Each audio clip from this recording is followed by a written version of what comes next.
Hello and welcome to Week in Weird. My name is GiBi, and this is the show where we talk about football once again. Bengals star wants Super Bowl win to honor Harambe, gorilla killed in 2016. If you're watching a show called Week in Weird that goes over the oddities on the internet, and you don't know who Harambe is, then you failed somewhere along the way. Sam Hubbard, a defensive end for the Cincinnati Bengals, said during a podcast Wednesday that he wants his team to win the Super Bowl in tribute to Harambe, a gorilla who was killed at the Cincinnati Zoo in 2016.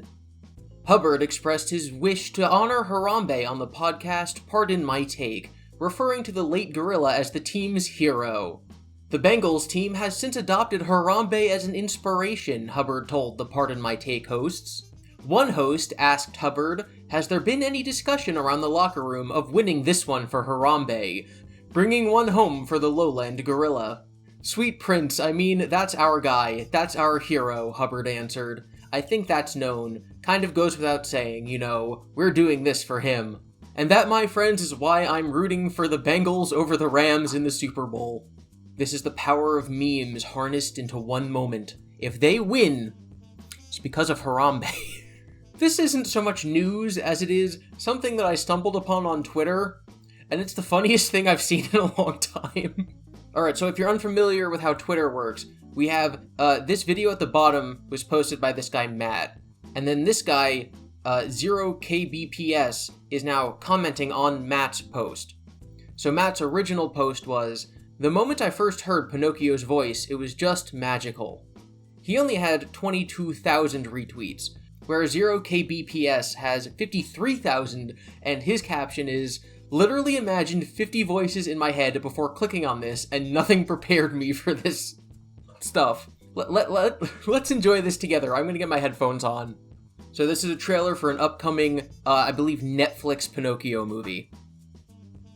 I don't believe my eyes. Your name will be Pinocchio. Father, when can I leave to be on my own? I've got the whole world to see. Needless to say, posts about Pinocchio being a twink started appearing all over Twitter and Reddit. Do you guys know how expensive 3D animation is? Why would they cut the budget on the voice actors? I mean, I'm sure the guy is doing a good job with what he was asked to do. But why do you want that to be your Pinocchio voice? I have, so many stories today. I think this is the most I've ever had. So we're going to move right along to, this report by CBS Philly. Massive brawl breaks out in Golden Corral over alleged steak shortage. A Friday night out turned into a melee in Bensalem at a Golden Corral restaurant. Now, police are trying to figure out how it started. A former employee of the restaurant says he was told the fight may have happened after a customer became enraged when the buffet ran out of steak. Police confirm the brawl may have involved more than 40 people. "I've never seen nothing like that in Golden Corral before," former employee Dylan Becker said. "From what I heard, it was over steak. Apparently, somebody cut in line. Thankfully, nobody was hurt very badly." That's fantastic. I guess they, I guess they didn't really have much of a stake in the fight. Speaking of, signs of the end times, lightning bolt stretching 477 miles over 3 US states sets world record. Quote, "Absolutely extraordinary." A bolt of lightning that stretched nearly 500 miles across 3 US states is the new world record holder for longest flash. Normally, lightning doesn't stretch further than 10 miles and lasts less than a second, said Arizona State University's Randall Cerveny. These two lightning flash records are absolutely extraordinary. This apparently beat the previous world record, which was in Brazil in 2018 and was 440 miles. Now, this actually happened last April, but it was only confirmed to be a world record this week, because apparently someone tracks that. The World Meteorological Organization. I bet they have an enthralling Twitter account. Wow, apparently 2 weather stations, one in New Zealand and one in Spain, measured a temperature of 22.2 degrees Celsius at 2:22 p.m. on the 2nd of February 2022, which is 2222. That's fantastic. That's not the real 22222 day. That comes at the end of the month on the 22nd. There's also a Tuesday. Can't wait. Now, I know what you all have been waiting for. That's an update on Chris Chan's hearing for his, intercourse debacle. It was scheduled to be on the 3rd, but it actually got a continuance. This is now the second time that that's happened. His original court date was supposed to be in mid-September, and that got a continuance to February, and now it got another continuance, but we don't know when the hearing's now gonna be. We don't know when it was delayed to.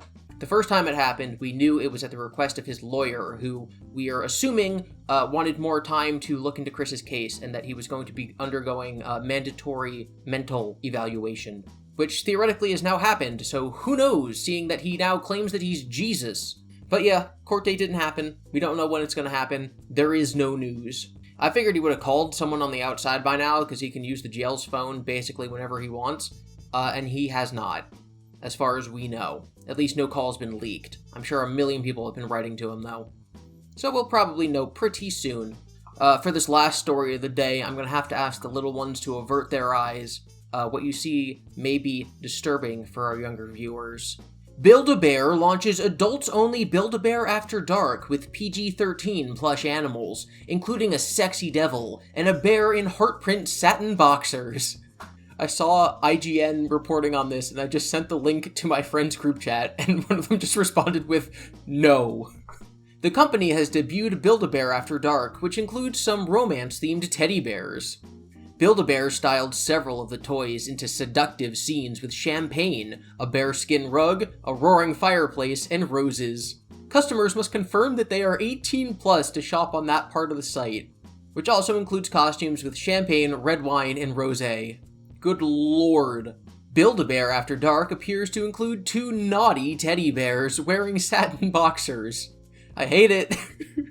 Oh my god, this one's even worse. Okay, at least it doesn't actually come with the alcohol. I thought that he'd be like holding a little alcohol bottle, but no, they're just posed with the alcohol and the roses. Okay, I think the bear is only seductive because of the position that they have him in. Whereas the lion, he... it's something about the pupils. He's giving me bedroom eyes.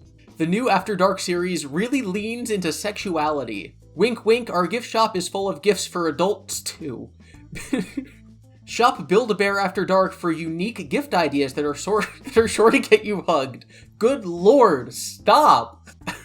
Maybe if this was just like a normal company that had always had, as they're calling PG-13 items, this wouldn't be so disturbing. But I don't like it. I don't like BuildABear. I don't like sexy BuildABears.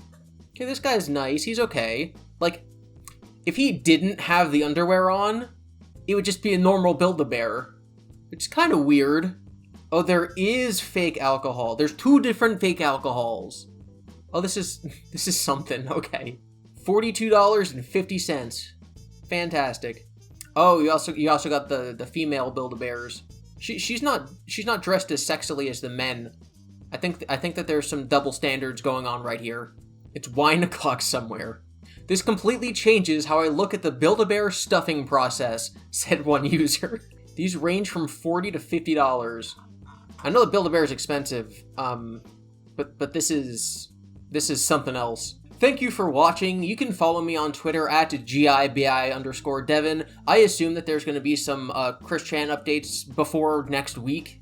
That's extremely likely, actually. And I'm also going to shout out my Patreon. I usually don't do that, but I figure why not? It's a new year. I'm hoping to actually make some merch this year with some t-shirts. I got an artist to make my new logo that is currently my channel logo, if you're watching this as it comes up. And I want to put the expanded version of that art on a t-shirt. So if that's something you're interested in, you can hit me up on Twitter, and if there's a lot of interest, I'll maybe get around to it sooner rather than later. Other than that, you can come back here next week for the next episode of Weekend Weird, and of course, I am still working on my next Chris Chan video, which is going to take a long time. I honestly want to know what people feel about this BuildABear thing, so you can leave that in the comments. I'll probably read a lot of them in the next video. That's also something I want to start doing. I want to start reading more comments.